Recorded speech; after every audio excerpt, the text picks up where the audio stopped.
Hello दोस्तों, Pankaj study zone में आप लोग का स्वागत है। आज आप लोग के बीच में 10th class subject math objective question math का लाए हैं, जो कि वीवीआई प्रश्न है और ये मोस्ट इम्पोर्टेंट होगा। ये इस तरह को ऑब्जेक्टिव एग्जाम में 100 ऑब्जेक्टिव होता है, उसमें से आपको 50 ऑब्जेक्टिव बना देना है। आपको 50 ऑब्जेक्टिव कहीं से भी आपको जो आ रहा है, जो नंबर आ रहा है वो बना दीजिए। तो वस्तुनिष्ठ प्रश्न को यानी कि ऑब्जेक्टिव क्वेश्चन को आप लोग के बीच लेकर आया हूं। 1 से 5 क्वेश्चन है, टोटल कितना है 1 से 5 क्वेश्चन है। 1 से 5 क्वेश्चन, तो 1 से 5 क्वेश्चन एक बार में आपको बताएंगे, फिर 1 से 5 एक बार बताएंगे, क्योंकि उतना ऑफलाइन बोर्ड पे बताना संभव नहीं है, लेकिन फिर भी कोशिश जारी रहेगा। मेहनत करके आप लोग को जरूर बताएंगे। लिखना पड़ता है बोर्ड पे सबसे पहले नंबर, लिखने के बाद आप लोग को थोड़ा हर ऑब्जेक्टिव किस तरह से मैंने सॉल्यूशन करना है उसको बताए, शुरू से बताते चलते चलेंगे। आप लोग थोड़ा ध्यान दीजिएगा। आपको ध्यान देना इसलिए है क्योंकि आपका एग्जाम बहुत कम समय बच रहा है। 2024 एग्जाम का बात बोल रहे हैं, 2024 एग्जाम का बात बोल रहे हैं। चलिए, सबसे पहला नंबर आप लोग देखिएगा। पहला प्रश्न हल, समय ना बर्बाद करते हुए हल करते हैं। तो देखिए, सबसे पहला प्रश्न क्या कहता है? कहता है कि 1 minus tan square 45 degree bottom 1 plus tan square 45 degree बराबर व्हाट। मान ज्ञात कीजिए। कौन होगा? tan 90 डिग्री होगा कि 1 होगा कि sin 45 डिग्री होगा कि 0 होगा। तो सबसे पहले नंबर 45 डिग्री एग्जैक्ट वैल्यू है, तो tan 45 डिग्री का मान रखेंगे, उसके बाद स्क्वायर कर देंगे। तो tan 45 का मान क्या होता है? तो tan 45 का मान आसानी तरीका से याद होना चाहिए कि tan 45 का मान 1 होता है। तो यहाँ पे सबसे पहला नंबर हल करते हैं। इसका देखिए बगल में 1 माइनस tan 45 के जगह हम क्या रखेंगे? 1 का स्क्वायर कर देंगे, क्योंकि tan 45 के ने मान रखे, स्क्वायर सही थोड़ी रखे, स्क्वायर कर देना है, उस पर मान रख के स्क्वायर कर देना, इस तरह का प्रश्न है। तो 1 प्लस अब का tan 45 डिग्री का ही मान आप याद कर ले होंगे, थोड़ी के tan स्क्वायर 45 डिग्री याद कर ले होंगे। tan 45 मान आधा है तो स्क्वायर क्यूब सब मालूम हो जाएगा। यहाँ tan स्क्वायर 45 है तो tan 45 का मान 1 रखिए, 1 का होल स्क्वायर कर दीजिए। देखिए यहाँ पे 1 जैसे वैसे रहने दीजिए, 1 का स्क्वायर करिएगा तो 1 ही होगा। 1 पे कितना पावर होगा उसका मजाल नहीं है कि 1 सब चेंज हो जाए, 1 का 1 ही रहेगा। यहाँ पे देखिए 1 है, 1 प्लस 1 का स्क्वायर 1 में से 1 जाएगा तो 0 बटम वो 1 और 1 क्या होगा? 2 में से 0 में से 2 भाग देंगे तो क्या आएगा? 0। यानी कि हमारा ऑप्शन कौन मैच कर रहा है? तो ऑप्शन डी नंबर मैच कर रहा है। चलिए, सबसे पहला नंबर ध्यान देकर बनाइए। ये थोड़ा सा माइनस प्लस आप अगर करिएगा इधर उधर तो उसे ऑब्जेक्टिव गलत हो जाएगा। थोड़ा सा काहे कि बिटवीन देता है, चारों ऑप्शन जो रहता है एकदम पूरा एकदम बिटवीन रहता है, ताकि बच्चन लोग को थोड़ा परेशानी हो हल करने में। चलिए, दूसरा क्वेश्चन क्या बोला? दूसरा क्वेश्चन देखिए क्या बोला। दूसरा क्वेश्चन बोला क्या कि बिंदु क्या है? -5,4 किस पाद में स्थित है? पहले नंबर देखिए, इसको बनाने का तरीका क्या है? आपको ये वाला ग्राफ दिमाग में भेजा में अड़ जाना चाहिए। देखिए ये वाला ग्राफ का साइन, ऊपर y होता है, नीचे y डैश होता है, ई एक्स होगा, ई एक्स डैश होगा। मूल बिंदु के निर्देशांक क्या होता है? तो 0,0 होता है। सबसे पहला नंबर देखिएगा, एक्स डैश मतलब माइनस निगेटिव मान जाएगा, वाई डैश के मतलब निगेटिव जाएगा। तो यानी कि देखिए इसमें एक्स अक्ष पहले ढूंढिए, तो ये कॉलम फर्स्ट क्वाड्रेंट होता है, फर्स्ट माने प्रथम पाद। ये देखिए सेकंड क्वाड्रेंट है, द्वितीय पाद। ये देखिए तृतीय पाद होता है, थर्ड क्वाड्रेंट है। ये देखिए चौथा है, चतुर्थ क्वाड्रेंट है। सबसे पहले नंबर देखिए, इसमें मान एक्स का प्लस है तो वाई का भी क्या है? प्लस है। तो फर्स्ट क्वाड्रेंट जानते हैं कि प्लस प्लस मान होता है। सेकेंड क्वाड्रेंट में आएंगे भाई, द्वितीय पाद में आएंगे। द्वितीय पाद में क्या होगा? तो द्वितीय पाद में क्या होगा सुनिएगा। द्वितीय पाद में आपका एक्स देखिए एक्स डैश आया तो निगेटिव आया, फिर वाई देखिए क्या आया? तो पॉजिटिव। माइनस और प्लस किस में होता है? तो माइनस प्लस द्वितीय पाद में होता है, जिसको बोलते हैं सेकेंड क्वाड्रेंट इंग्लिश में। थर्ड क्वाड्रेंट में आइए, थर्ड क्वाड्रेंट तृतीय पाद में, तो देखिए निगेटिव एक्स आया, वाई भी निगेटिव आया, तो दोनों निगेटिव मान होगा। एक बचा आपका चतुर्थ क्वाड्रेंट, जिसको हम बोलते हैं फोर्थ क्वाड्रेंट। फोर्थ क्वाड्रेंट में क्या है? तो फोर्थ क्वाड्रेंट में सबसे पहले एक्स अक्ष देखिएगा ना, तो एक्स अक्ष क्या है? प्लस, फिर वाई देखिएगा, वाई क्या है? निगेटिव, तो प्लस माइनस। तो यहाँ देखिए क्या दिया हुआ है, तो साइन से मतलब रखिएगा। इस तरह का अगर प्रश्न आवे तो साइन से मतलब रखिए कि इसके आगे साइन क्या है, इसके आगे साइन क्या है। देखिए रूट में करके देगा, टेंशन मत लीजिएगा, बस इतना जान लीजिए। यहाँ बगल में देखिए, इसके सामने देखिए माइनस में, तो निगेटिव मान आ रहा है। लिख देंगे इधर, और इधर इसके सामने क्या आ रहा है पॉजिटिव, तो माइनस और प्लस कौन सा क्वाड्रेंट में होता है, अगर दिमाग में आपका छप गया होगा ई वाला तो गलती नहीं करिएगा। तो देखिएगा दूसरा क्वाड्रेंट में आ रहा है सर, तो दूसरा क्वाड्रेंट में कहाँ है, दूसरा क्वाड्रेंट देखिए यहाँ पर ही कहाँ, तो द्वितीय पाद हो जाएगा। चलिए अब अगला क्वेश्चन देखिएगा, समझ में आ गया होगा।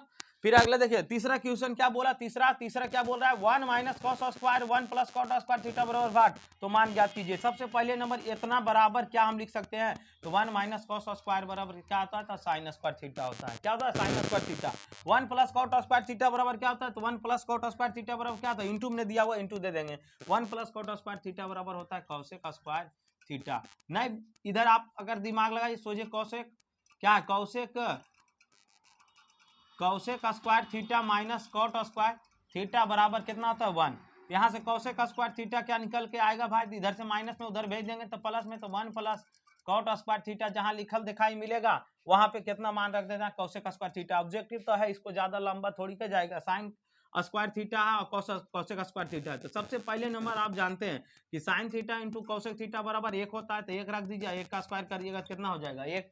तो यहाँ पर कौन ऑप्शन हो जाएगा, ए की बी की सी की डी, ए में 0 दिया हुआ है, बी में -1, सी में 1/2 और डी हो जाएगा, डी हमारा हो जाएगा कितना है 1 हो जाएगा।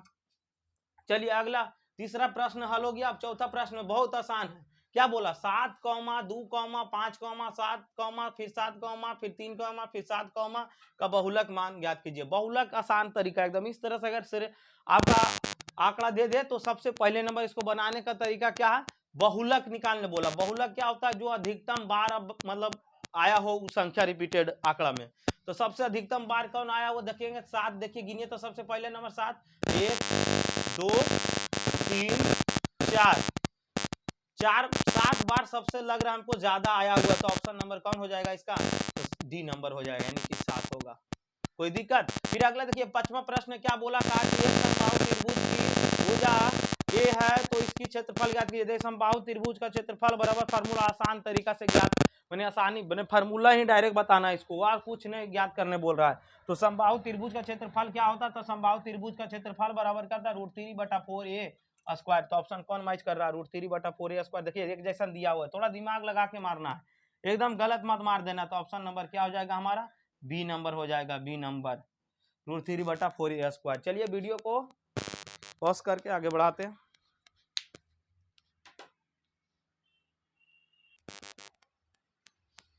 चलिए अगला प्रश्न आपका छठा नंबर क्या है, छठा नंबर बोला क्या कि समांतर सीढ़ी 2, 5, 8, 11 का 11वां पद ज्ञात करिए। 11वां पद क्या होगा, तो 11वां पद ज्ञात करने के लिए देखिए एपी का हिसाब है, 11वां पद ज्ञात करने के लिए आपको डायरेक्ट फार्मूला लगा दीजिए। क्या लगाइएगा, डायरेक्ट फार्मूला। इसका हल देखिएगा इधर क्या कर रहे हैं, जो डायरेक्ट हल क्या होगा इसका, 11वां पद, तो ये 11वां पद बराबर फार्मूला लगा दिए +10d, एक डी कम लिखिएगा 11वां पद ज्ञात करने। 12वां पद बोले तो +11d। उसी तरह से आपको जयमा पद ज्ञात करने बोले समांतर श्रेणी दे दे तो आसानी तरीका से ज्ञात कर लेना है। बहुत आसान क्वेश्चन है, बस इसको थोड़ा सा दिमाग लगाना है। ए बराबर कितना होगा, तो 2 हो जाएगा, कितना हो जाएगा 2 हो जाएगा, प्लस में 10 गुने डी कहाँ से निकाले भैया, डी कहाँ से निकाले, तो डी भैया क्या करना है, A2 - 7 कर दिए, कहीं से भी डी निकाल लीजिए। 11 में 60 माइनस कर दिए, चाहे 8 में से 5 माइनस कर दिए, चाहे 5 में से 2 माइनस कर दीजिए। अंतर कैसे मालूम होगा, अगला का जो है वो पिछला से, यानी कि जो हमारा अगला है वो अगला जैसे 2 दिया हुआ, अगला अंक क्या है 2 है, और फिर लास्ट दूसरा पद क्या है हमारा 5 है, तो यानी इसमें से इसको घटा दीजिए, 5 में से 2 घटाइए कितना बचेगा 3, यहाँ 3 रख दीजिए। ऑब्जेक्टिव है भैया, जल्दी हल नहीं करो। 2 + 10 दिया कितना होगा 30, और 30 से 2 कितना होता है 32, आगे गुणन करिएगा, डायरेक्ट गति कर दिया 32, तो 32 कौन ऑप्शन में नजर आ रहा, सी। इतना बड़ा बड़ा आंख कोस कौन अथी में ऑप्शन में है, सी नंबर में है। ये नहीं कि 32 अला और 32 अटपटांग नहीं है, आखिया में थोड़ा धूरी टाइप नहीं रहे और रंग देना है दूसरा, नहीं जो है आंसर वही रंग, ये आपको जो इतना मेहनत से बने लो अले 32 रंग दो, वो दूसरा चीज नहीं, इस चीज ध्यान में रखना है, कितना रंगना है तो 32। अगला क्वेश्चन बोला बहुपद का, क्या बहुपद का, बहुपद 3x² + 8x + 10 का घात पूछा। बहुत आसान है, क्वेश्चन का पूछ तो बहुत आसान हो जाएगा। 10 यानी कि देखिए 3x² + 8x + 10 का घात पूछा। घात माने क्या होता है, माने जिस पर ज्यादा अधिकतम पावर हो, तो यानी कि देखिए बहुपद के रूप में होता है ax² + bx + c, तो अधिकतम घात हमारा कितना हो जाएगा 2 तो ऑप्शन नंबर कौन हो जाएगा? बी। देखिए तो अधिकतम पावर x के पावर 2n है हाल। फिर अगला नंबर बोला यदि क्या मैं 7वां 8वां क्वेश्चन देखिएगा, 8वां नंबर 8वां, यदि tan थीटा बराबर √3 हो तो थीटा का मान क्या होगा? बहुत आसान क्वेश्चन है। देखिए यदि tan थीटा बराबर √3 हो तो थीटा का मान क्या होगा? बहुत आसान है। tan थीटा बराबर √3 का डिग्री पर होता है tan के, बता सको को तो tan 60 डिग्री पर, tan 30 पर होता है 1/2, 1/√3, और tan 60 पर कितना होगा? tan 60 पे √3, तो √3 के जगह हम tan 60 लिख सकते हैं। tan से tan उड़ा दो तो थीटा बराबर क्या निकल के लो एंगल तो 60 डिग्री हो गए आंसर। कभी कभी इसी में जानता है थीटा जब 60 डिग्री आया और tan थीटा बराबर √3 दिया हुआ है तो कोई दूसरा त्रिकोणमितीय फलन दे देगा, कहेगा उसका मान ज्ञात कीजिए, वो भी आसान है। जो मनवा आएगा थीटा वाला वो थीटा की जगह उसके जगह रख दे, जैसे पूछ देगा साइन थीटा का मान ज्ञात कीजिए तो साइन 60 डिग्री मान बोल रहा है ज्ञात करने, तो वो उतना ज्यादा हिंग और फिटकिरी में नहीं जाना है, बस यहाँ पे सोझे आ जाना है और बना के हल करना है, जो बोले उतने करना है। फिर यहाँ कौन ऑप्शन हो जाएगा? 60 डिग्री वाला। देखिए sine square 37 degree plus sine square 53 degree. देखिए एंगल अगर समान रहता दोनों तो हम डायरेक्ट एक लिखते हैं, अभी डॉट है थोड़ा, ये क्या करना पड़ेगा? एंगल चेंज कर लीजिए। साइन स्क्वायर 37 डिग्री जैसे वैसी रहने दीजिए, साइन स्क्वायर 37 डिग्री वैसी रहने दीजिए प्लस में। क्या साइन स्क्वायर 37 डिग्री को आप इस तरह से लिख सकते हैं? तो साइन स्क्वायर 90 डिग्री में से आप कितना घटाएगा? 53 बचेगा, तो 37 डिग्री। यहाँ से क्या हो जाएगा? तो साइन स्क्वायर 37 डिग्री प्लस में साइन 90 माइनस थीटा, तो कॉस थीटा, थीटा की जगह कितना है? तो 37 डिग्री। यहाँ रख दीजिए, कितना हो जाएगा? 37 डिग्री। दोनों के एंगल समान हो गया तो इतना बराबर एक बोल सकते हैं कि नहीं? Sign square theta plus cos square theta का मान एक नहीं होता है, फार्मूला में आपने पढ़े हैं, sign square theta plus cos square theta बराबर एक। 10वां का स्टूडेंट इतना दिमाग मत लगाइएगा, ज्यादा दिमाग ज्यादा लगाना है पढ़े पर। अभी 1 महीना 1.5 महीना बचले है, पढ़वे नहीं करोगे तो क्या होगा? पढ़िए, मेहनत करिए, समझे न? 1-1.5 महीना ये पूरा रगड़ दीजिए एकदम मैथ को पूरा एकदम, चाहे जो हो जाए।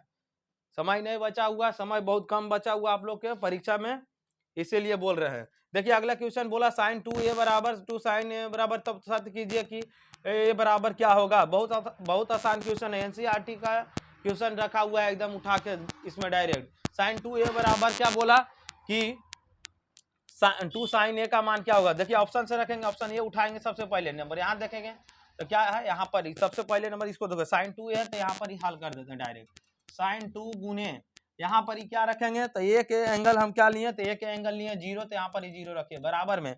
यहाँ क्या है? तो 2 साइन a है, तो 2 साइन इंटू ए के जगह हम क्या रखेंगे? तो यहाँ ऑप्शन ए ले ले हैं 0 डिग्री, तो यहाँ 0 रख देंगे। 2 गुने 0 कितना होगा? 0, तो साइन 0 होगा ये पूरा।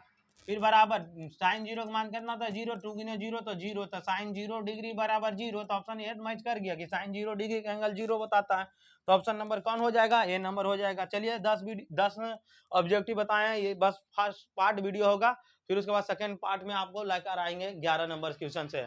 10 गो आपको VVI करा दिए हैं, इसको थोड़ा बार बार रिवीजन करिए, इसी पैटर्न पर आपको पूछेगा भी तो इसी पैटर्न पर रहेगा, ज्यादा बाहर कहीं नहीं जाएगा। चलिए धन्यवाद।